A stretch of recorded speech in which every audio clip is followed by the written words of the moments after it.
Hello, everyone. I'm your host, Catherine Taylor, and this show is Let's Get Writing.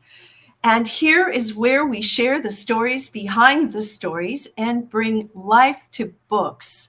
Please subscribe to my YouTube channel and at Catherine Taylor TV, and that is where we feature and host all of our episodes. And I sure would appreciate a like and a subscription. You know how that goes. Now, my guest this week describes herself as a neurodiverse writer from St. John's, Newfoundland and Labrador. She is the author of This Is Agatha Falling, which was published by Peddler Press in 2019 and was also longlisted for the BMO Winterset Awards and the Relit Award. She has published poetry and prose across Canada, the US, and the UK. She was the winner of the Gregory J. Power Poetry Award and was longlisted for the CBC Poetry Prize.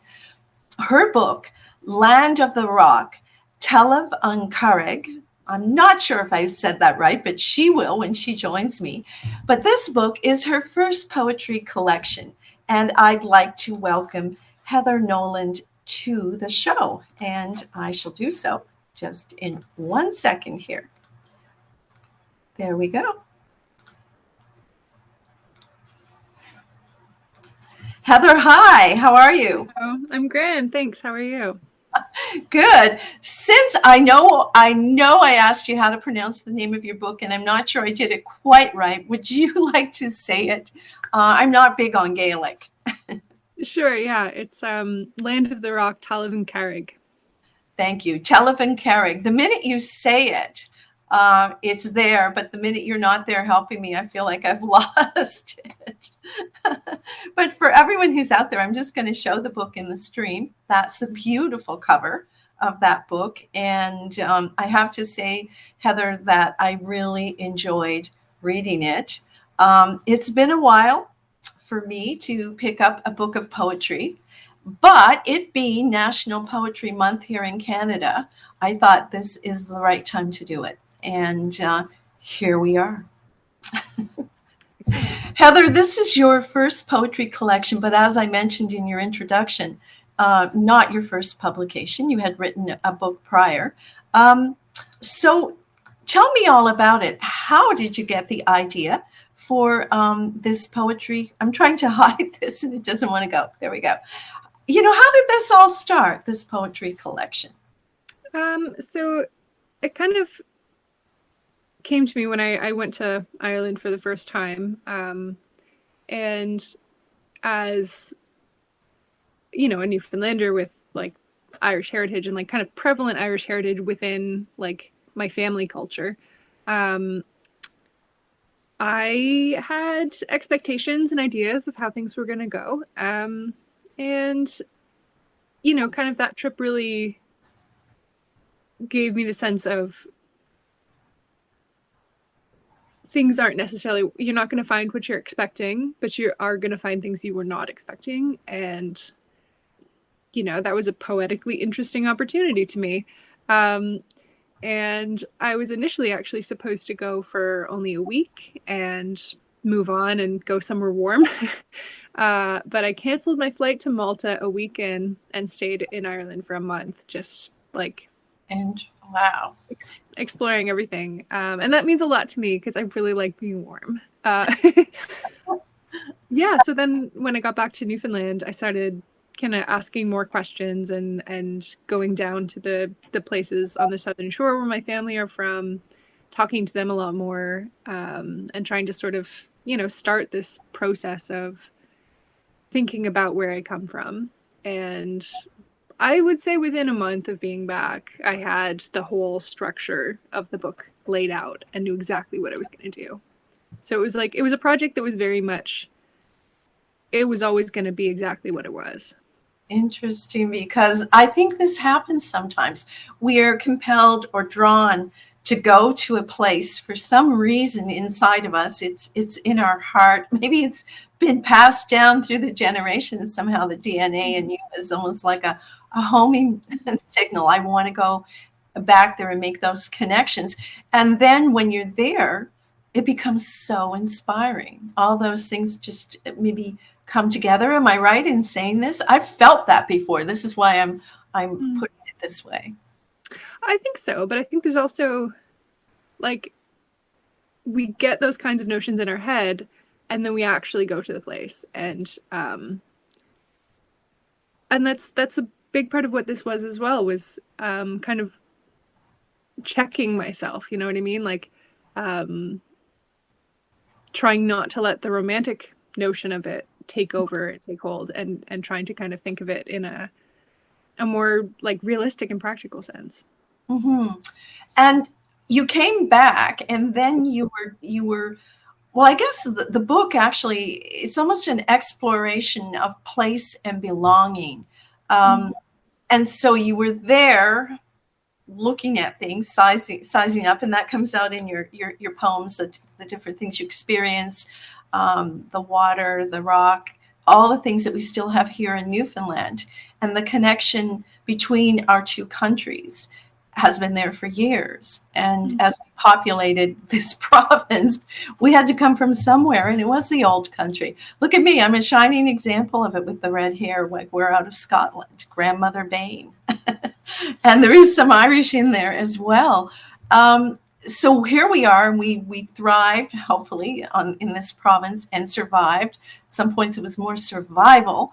And then you started to look for, that kind of identity in the origin of where you came from. And you went to places in Newfoundland, like you explained. But was it different after you had come back from Ireland, or had you just never looked at it before? That's an interesting question. I think I knew, the connections from Newfoundland. Like I'd been paying attention to that part for a long time, and so it was like, it was the places in Ireland were the most surprising. Like I'd been to Fogo Island before. I'd been to Tilting before. I knew the like heritage preservation of that, like Irish immigrant culture there. I mean, they still consider themselves Irish. They don't even call themselves Canadian. So I knew that already going into this. But I think that is part of what made it so interesting to me. Mm-hmm. Well, there is a poem in the book where actually, I don't know if I'm going to lay my hand on it right away, but it did. Oh, here we go. I do have it, page 27. And it was a field note, really. And I wanted to ask you about the field note, but Conversations with My Father. And you ended up where he says, you got to remember, I'm assuming, I grew up and there were still lots of people who didn't vote for Confederation. And that was one thing that I noted when I was going through. I thought it was about how do you identify? And I, identify as a Newfoundlander more than anything. But I mean, there were people who didn't welcome Confederation, and who a majority. Very close, very close. And so here we are as part of Canada, but our links to the old country is still so strong.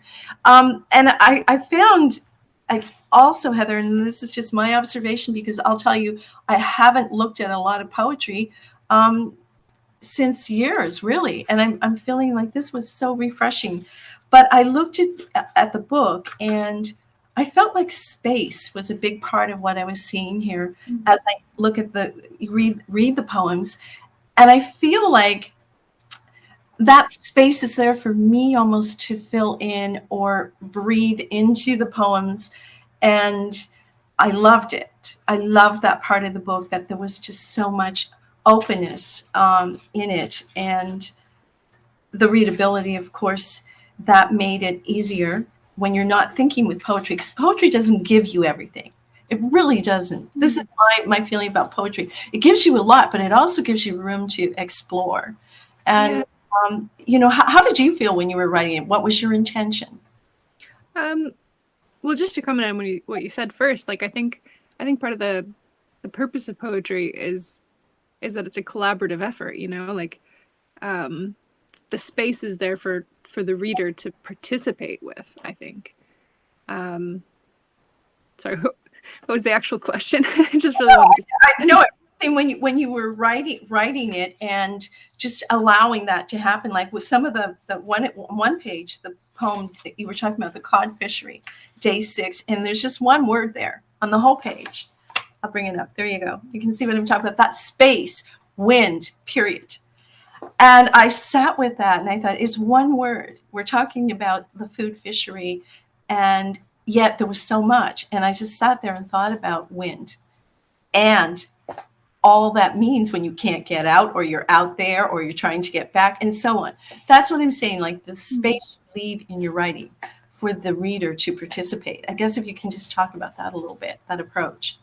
Yeah, I've been like a fiction and poetry writer, kind of side by side. I was writing this book at the exact same time as I was writing This Is Agatha Falling, and like that sort of thing shifts a little bit when it comes to publication because they come out so far apart. It feels like they're separate experiences, but I was writing them both at the same time, and so I think I feel similarly with poetry and fiction. Actually, now that I'm thinking about it, in This Is Agatha Falling, I had another very similar like blank page where it was the chapter title was Winter Interlude and just blank page and then on to the next chapter kind of thing. And that's kind of funny now that I think about it. But I think in approaching both fiction and poetry, I'm really interested in brevity, and I'm interested in experimental forms that like allow for that kind of, like I said, like space for participation. And so I really liked to write with like concision so that there is a lot of space, and I'm not like I'm interested in saying things as directly as possible, and creating like sharp images that don't require too much space. That's just something I've been really interested in with writing. And I do think that, particularly with poetry, every word does count. I mean, it's that whole sense of choosing those exact words, and you do it so well. It really is. The collection is lovely, and it did take me through places in Newfoundland. It made me feel I was there, or the sense of that, and then over in Ireland, and the certain familiarity. And I know that sort of the travel and tourism aspect is here in this book in a way, like it's almost taking you on a journey. But how have people responded to it? What have you had many comments back from people about their interpretation of it? Not a ton at this point. It's it's still fairly new. It only came out a month ago yesterday, so I haven't heard a ton back yet. But there have definitely been some. There's been some appreciation for my critical eye on tourism, I would say. It's something I like to talk about, and put a critical view on, because I think especially like I look at the way Newfoundland tourism is going, and then I look at Irish tourism, and it's the same trajectory, just farther along. Seeing like massive buses of people like coming out on the cliffs of Moher and stuff, and you've got this like stunning natural beauty and just swarms of people taking photos, like coming out of the bus, taking a photo, getting back in the bus kind of thing. And it feels like that's the way Newfoundland tourism is going, and it's disappointing, but it's also, I mean, that's one side of it. That's not even the important side of it, honestly. Like the important side of it is that the bus will now stop off at a little pub where there's someone dressed up as a leprechaun or some bullshit like that. And it's like, obviously the Irish people do not identify with that and are probably actually quite annoyed. And that is actually the important part. I shouldn't have started with the cliffs. And that's the way I see Newfoundland tourism going, as in it's like a caricature of the actual culture. And I think that's been discussed before, the way we kiss the cod and, the mummerine and things like that, that we're so much more than that. And the province is so much more than that. And I think that I can understand that the Irish would feel that way as well when people just take those familiar things that are supposedly funny or entertaining. But you're right. I mean, they're so, but that's commercialism, and that's something we're certainly not going to solve. But it is bringing people here, and I guess there's that whole economic benefit of that. So, but let's go back to you intersperse Gaelic in the book, and I thought that's nice. Not that I could understand, and I didn't take the time to look it up. But for you, how did you choose those phrases? Do you speak Gaelic, or did you research those phrases? Why in particular did you choose them? And I think there's one poem that is in Gaelic. Yes.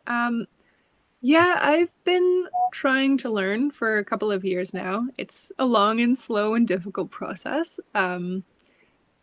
Definitely doesn't come very naturally to me, but it felt important to try and to learn, particularly while researching this book.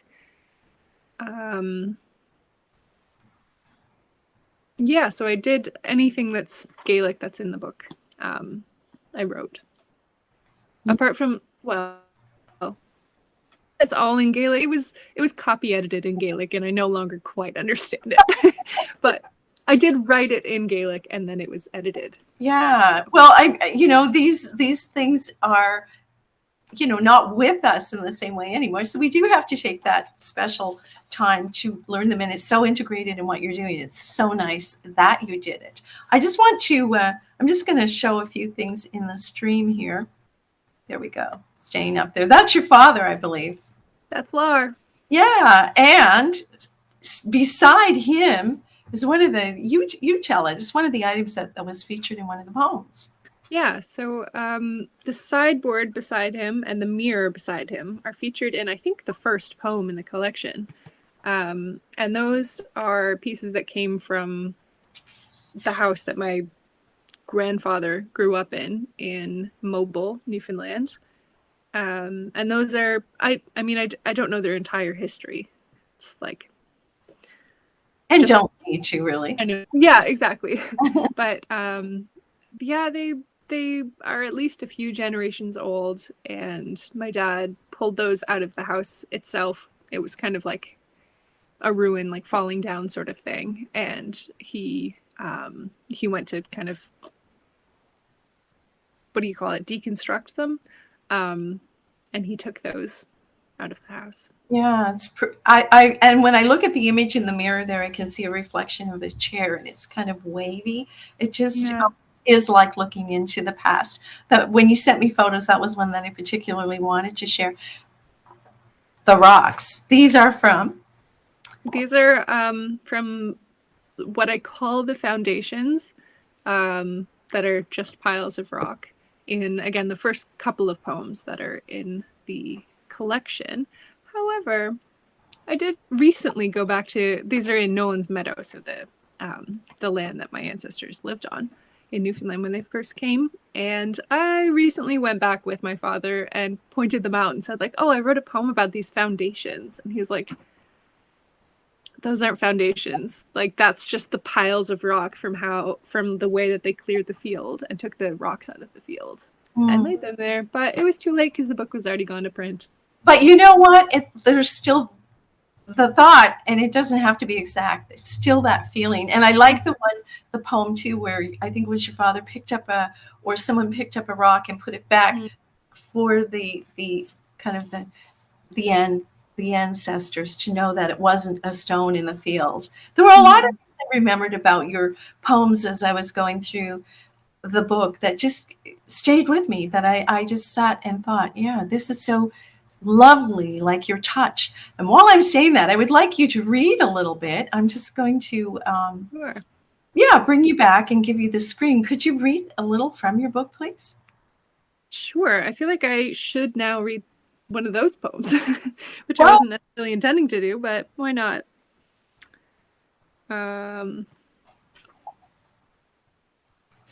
Okay, this is called Picnics with Ancestors. When the grandkids are home, my father arranges 2 cars. Tupperware crammed with sandwiches and sliced fruit. My stepmom bakes scones, asks my sister and me over her shoulder, on the trail to Nolan's meadow, whether we feel connected to this land our ancestors worked. My sister shrugs, stops to check on the children dodging alder brush. I say it's more complicated than that. Dad, in his unspoken way, is looking out for the old gate to the animal pasture. Stepping from cool spruce shade into the meadow, we all hold our own disorientations. Neglect of generations grows dense as a thicket, and the meadow has retreated up the hill. We try for a glimpse through the alder and stunted spruce. When the children, with the squeals of wet feet and anthills, and the lunch is hastily stowed for another space quiet of our histories. Turning back, I see my father lift a stone, carry it to the rock piles farther down. First, he is quiet, but when he sees me watching, he says, "Help the old fellas out, keep the stones from the field." Beautiful. And I loved that. That was one of my favorite poems. Just the touch, right?